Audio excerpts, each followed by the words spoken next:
गांव के बाजार के जीवंत अराजकता के बीच एक गरीब आदमी का खाली पेट भूख से गुर्राता है। वह देखता है, उसकी आंखें रोटी के उन टुकड़ों पर टिकी हैं जो पोषण का वादा करते हैं, फिर भी बहुत कम वास्तविक पोषण प्रदान करते हैं। उसके चेहरे पर निराशा झलक रही थी। वह अपनी जेबें टटोलता है, उम्मीद करता है कि कुछ सिक्के मिल जाएं। अगर रोटी सिर्फ रोटी बन जाएगी तो ताकत कहां से आएगी? फूलों की दुकान रंग से भरी हुई है, फिर भी एक खोखला खालीपन हवा में लटका हुआ है जो प्रकृति की वास्तविक सुंदरता के विपरीत है।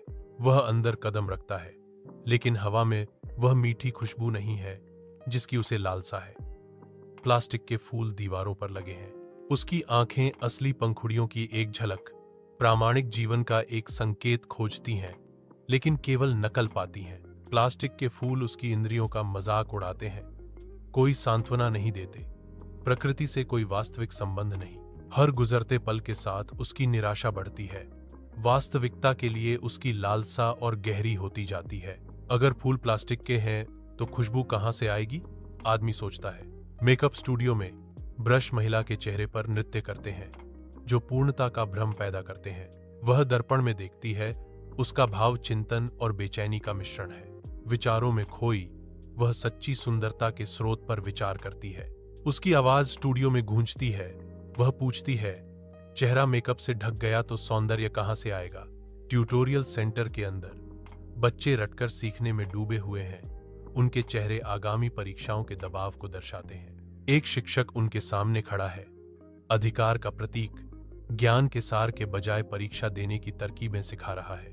प्रतियोगिता के तनाव और अंकों की निरंतर खोज से हवा भरी हुई है, क्योंकि बच्चे परीक्षा उत्तीर्ण करना सीख रहे हैं। एक आवाज चिंता के साथ गूंजती है, यदि छात्र ट्यूशन पर निर्भर हो जाते हैं तो ज्ञान कहां से आएगा?